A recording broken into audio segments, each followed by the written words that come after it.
right, Law Minister Kiren Rijiju wrote a piece for News18.com where he talked about the 5 blunders committed by India's first Prime Minister Jawaharlal Nehru when it came to Kashmir and its accession back in 1947. Today, he wrote a follow-up piece insisting that the then Maharaja Hari Singh was ready to join India even before the 26th of October 1947, which is when the instrument of accession was signed. In fact, Mr. Rijiju goes on to make the point that even before partition happened, even before independence happened,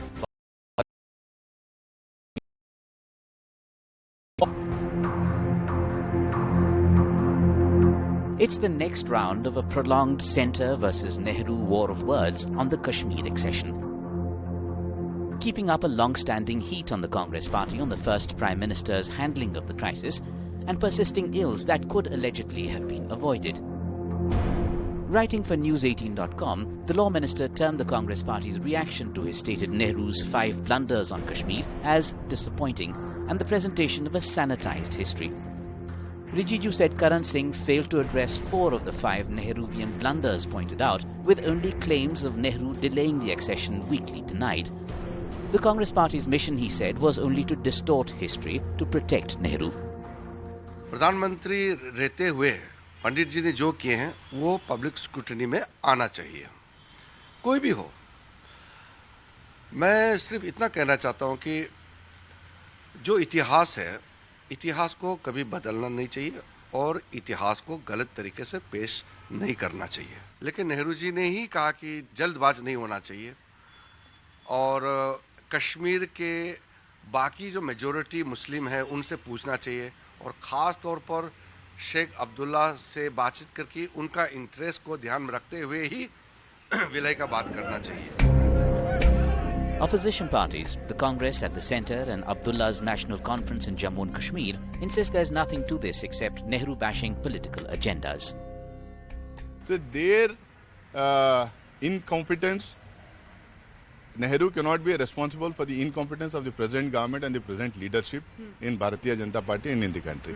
आज मुल्क की economy खतरे में है, आज मुल्क की जो है बेरोजगारी बढ़ रही है, आज मुल्क के अंदर जो बाकी चीजें हैं जिनका जवाब चाहिए, उन जवाबों को उनका जवाबों का वो जो जवाब उनके पास नहीं है तो वो इस तरफ चल पड़े हैं। Rijiju had come down hard on Nehru last month, citing what he termed Nehru's blunders and the long-term repercussions. Questions have been raised on Nehru's alleged dithering still hurting India, on Nehru's alleged indecision leading to massacres of Hindus in Kashmir, and even whether Nehru should have left J&K's accession to Sardar Patel. Will the truth on Jammu and Kashmir's accession ever emerge clear? All right, so what exactly is the truth behind Kashmir's accession? What are the claims and the counterclaims that are being made in the aftermath of Mr. Rijiju's piece for News18.com? This is what Mr. Rijiju has claimed, that Kiren Singh gave a sanitized history about the events leading up to the accession of Kashmir. The Congress is saying that these are irresponsible statements being made on India's first Prime Minister, Pandit Jawaharlal Nehru. Kiren Rijiju going on to say that it was a historical lie and that Nehru's role in Kashmir's accession, his dubious role, needs to be protected. That's why all of these years it has not come out. The Congress's claim is that it was Maharaja Hari Singh who dithered, not Nehru. He was in fact dreaming of independence. That's why he took so long to sign the instrument of accession. Kiren Rijiju in that piece says it was not Maharaja Hari Singh, it was Nehru who dilly-dallied. It was Nehru who delayed the signing of the instrument of accession. The Congress claiming that finally when the Pakistan raiders came in to Kashmir, that's when the Maharaja decided to accede to India. Kiren Rijiju in the piece says that in July of 1947, Maharaja Hari Singh had made Sheikh Abdullah in the good books. The Congress claiming that Sardar Patel, who was ultimately responsible for more than 500 princely kingdoms eventually joining the Indian Union, he was okay with Kashmir going to Pakistan. Let me now bring in our guests who are joining us. RP Singh, BJP national spokesperson, joining us. Harpreet Singh Khadial is spokesperson of the Congress party. Sushil Pandit is a Kashmiri activist. And we have Majid Haidari, senior journalist, joining us as well. RP Singh, let me start with you first. The role of Nehru, which Kiren Rijiju says is dubious, needs to come out into the public domain. It needs to be debated. No matter who is in public office, his or her role needs to be examined. And particularly now, after 70 years, one needs to examine Pandit Nehru's role. The Congress is saying, why are you doing this now, and that too on Children's Day, which is the birth anniversary of Pandit Nehru? What happened 70 years ago? It's all part of recorded history. The BJP is trying to twist history, distort history, and defame Pandit Nehru. I'll give you one more example other than the Nehru history. There's one more example I'll give you. I mean, it's said that the independence we got independence just because of the Congress, and Congress was the only party which got us independence. I'll give you one example. 1885 Congress was formed. 1872, 66 were blown by the cannon, by the Britishers, much before Congress was even formed. And even the Swadeshi movement was started by Kukas in 1872. And Khaddar was introduced by Ram Singh ji much before. So history has been fed to us in a particular fashion, and it's time to revisit history and know the real history, the effects of the history. Okay. Otherwise, Congress party shying away from what was clearly a mistake on Nehru's part. Everybody agrees now, and 70 years later, it was Nehru who took the Kashmir issue to the United Nations, and that was a sore mistake. It was a grave mistake. Now, you may have issues with what Mr. Rijiju has written for News18.com, but the fact of the matter is it calls for a debate. Why is the Congress party shying away? Would basically mean lowering our own standards. Number two, politics of hate on the then Prime Minister's birth anniversary. The BJP doing what it does best, what it knows best. Hate, politics of hate. Number two, we are astonished that the Bharatiya Janata Party has not attributed the failure of demonetization, LAC inclusion to the Congress Party, to the then Prime Minister, Mr. Nehru, that, they are responsible for the failure of demonetization and LAC inclusion. No. All the other Actually, let's stick to the issue at hand, please. Let's talk about Nehru's role in the accession I have of already Kashmir. asked for... No, I know, but you're deviating. You're not talking about... Stick to the issue. Let the people decide if it is connected with the issue or not. Zakka, just allow me an uninterrupted minute. Number three, if the blame game would have helped the situation of Jammu and Kashmir in 2022, please blame us. But it does not even help by 1%. I tell you what the blunders of the Bharatiya Janata Party are in Jammu and Kashmir. There is no law and order there. It's in shambles. There has been an exodus happening there. The education model has failed. The Medicare has failed. Ashpreet, again, you are beating around the bush. You are talking about 1,000 issues not connected to the issue at hand. I think Please talk about the issue at hand. Was it Nehru or not who delayed the instrument of accession? You are free to disagree. You are free to disagree. 100% disagree. Please allow me 50 seconds. So then talk about that. You've already taken 1 minute. You've talked about all other issues except the issue that we are debating tonight. And now you're asking for 50 seconds more. Because you do not allow me to talk. Because you are going around beating around the bush. Talk about the issue at hand. Talk about the debate that we're having tonight on the show. See, this is what the debate is all about. It is 2022 going on and the BJP is still talking about 1950s, 1947s. How does that even is relevant? How does that even make sense? The point that makes sense is that at the present day, and 47 is making countries suffer still, was wrong in knowing that and then trying to correct the past. The Bharatiya Janata Party is indulging into blame game to hide their own failures. Mistakes which were committed in 1947, again, you are deviating from the issue. One second, RP Singh, one second. If there are any blunders, one second. Let me go to Sushil Pandit. Ashpreet, you have to talk about the issue at hand. There is no Medicare. Whether Nehru's role needs to be examined on the delay in the signing of the instrument of accession. No accountability. Sushil Pandit. No, leave aside whether this is a diversionary tactic, deviating tactic. I'll come to that in 1 second. I want to talk about, I think it's important that a correct sequence of events, a correct version of history is placed in the public domain before the people of this country. Now, if it was not Nehru was responsible for the delay in the signing of instrument of accession, then let the Congress party come forth and say that. In fact, Kiren Singh has come forth and said that. He has said that he didn't know at any point that Maharaja Hari Singh wanted to sign the instrument of accession before 26th October 1947. This is his son. He says he was in the room when the instrument was signed. Sushil Pandit. You're asking me, Zakka? Yes. Yes, Sushil Pandit, to you, yeah. Hello. Are you asking me? Yes, I'm asking you. Yes, Sushil Pandit. Yes, go ahead. Thank you. No, I can understand why people want to skirt this important issue of our history. There'll always be time to discuss, and we have always discussed the current situation in Kashmir.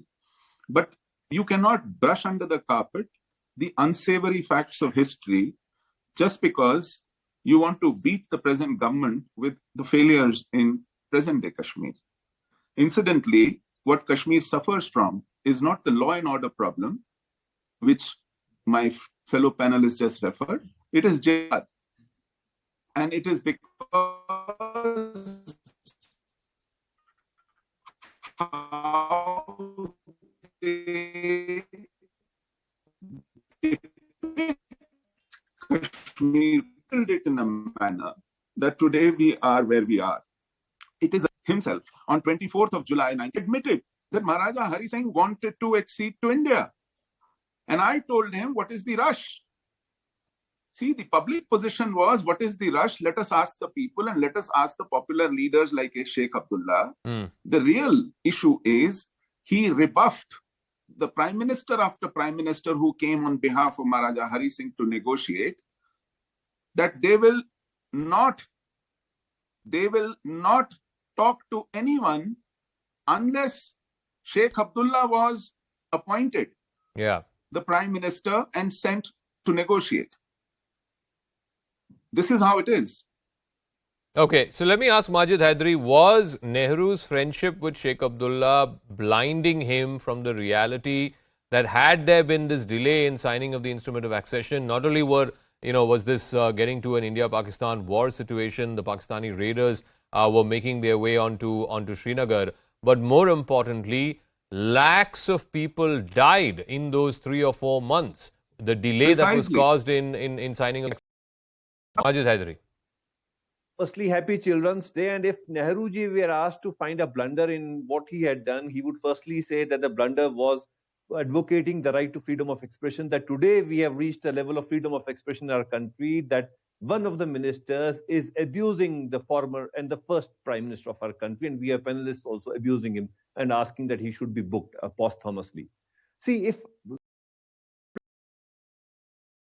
but it has been done for November 15, because on Children's Day it would mean that something like achievement of Nehru ji being credited by BJP, but BJP avoided that. So basically the problem is BJP has hatred against Nehru ji for his vision. He had the vision of giving the country the IITs, the IIMs. No, Majid Hydari, you're doing the same thing that Ashpreet did. Let's talk about what happened in 1947. You can again. Okay. Became part of India. And we need to thank him.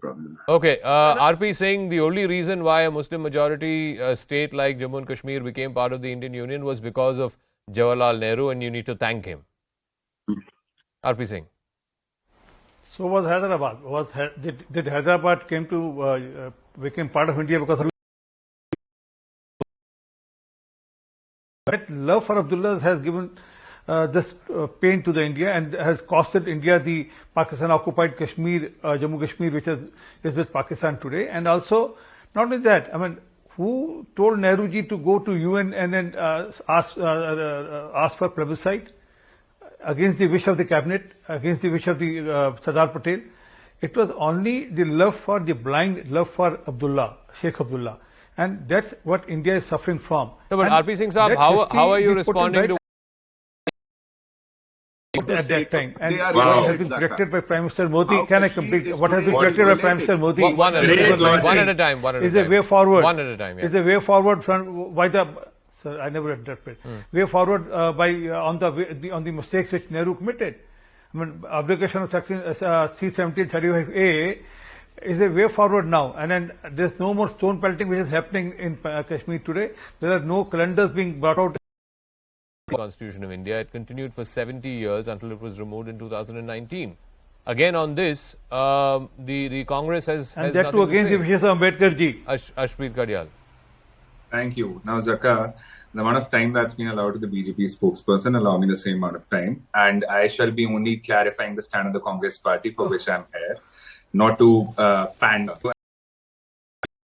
Terrorism, the deaths that have been happening, the school kids who have barely had 50 to 60 working days in a year, the people who cannot go to their jobs, and people who are having to migrate to other places because there are no jobs in Jammu and Kashmir. Do these questions get answered by talking No, can you about explain what to me, happened Arshpreet? 70 Again, I asked you this in the simply- first answer as well. How is what happened in 1947 the reason why there is no education or why Kashmir's social indices are not high? I mean, talk about the issues that I'm asking you the questions on. There is no education? Where is there no education? There is health facility. There are new IIT aims here also now. Please hear me out. See, it is the people of Jammu and Kashmir who are still saying that we have these issues. Is everything fine in Jammu? Opinions on this. We've been on part of our shows where, on the aftermath of these killings of Kashmiri Pandits and other laborers, etc., that's happening even recently.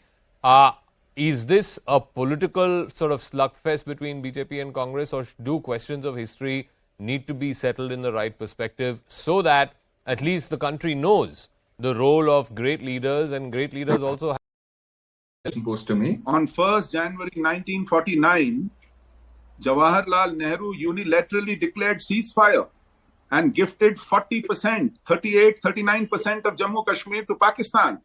And that issue still festers. We have lost more soldiers in Kashmir than we have in all the wars put together since 1947. infallible. So the fact is that today, if there is an acceptance that Nehru's decision to go to the UN was wrong, can we also have a debate in public domain in this country on what was the delay for the signing of the instrument of accession? The Congress party has even gone to the extent of saying that had it been left to Sardar Patel, he would have happily allowed Kashmir to be gone to Pakistan, which is not quite. Communal hatred. We have issues in our country. We have China taking over our territory in Ladakh. We have issues with the other neighbors. So instead of digging out history, let's focus on our future. That should be the best thing. And instead of blaming Nehruji, let's make our government accountable on its failures on multiple fronts, including the promise of Accession, which at Jammu Kashmir is not. I'm all. Thank you very much for joining us, all our guests. I'm going to move on to another piece of breaking news that's coming in. Jacqueline Fernandez, who's now an accused in the Sukesh Chandrasekhar conman scam. She will appear before the Patiala House Court tomorrow for her bail order. The court had extended the interim protection given to Jacqueline Fernandez till Tuesday. So tomorrow we're expecting the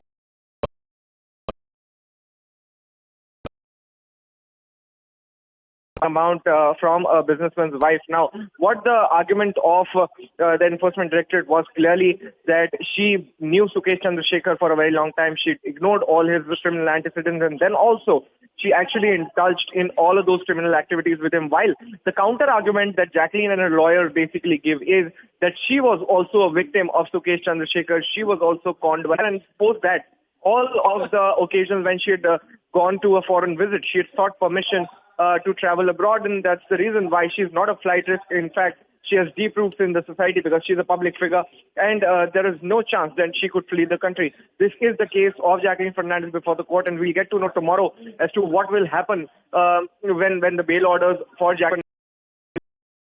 It's been moved by Jacqueline Fernandez. She says she too is a victim of conman Sukesh Chandrasekhar's machinations, but the investigating agency begs to differ. They feel that she has been very much part of his con network, as it were.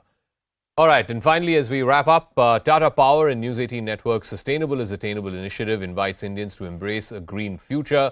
Here's a special push for a greener earth for our children, right here today on Children's Day.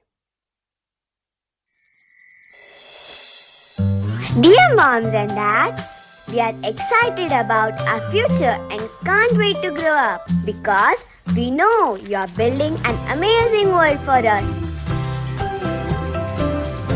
A cleaner, greener and sustainable world. A better world to attain all our dreams.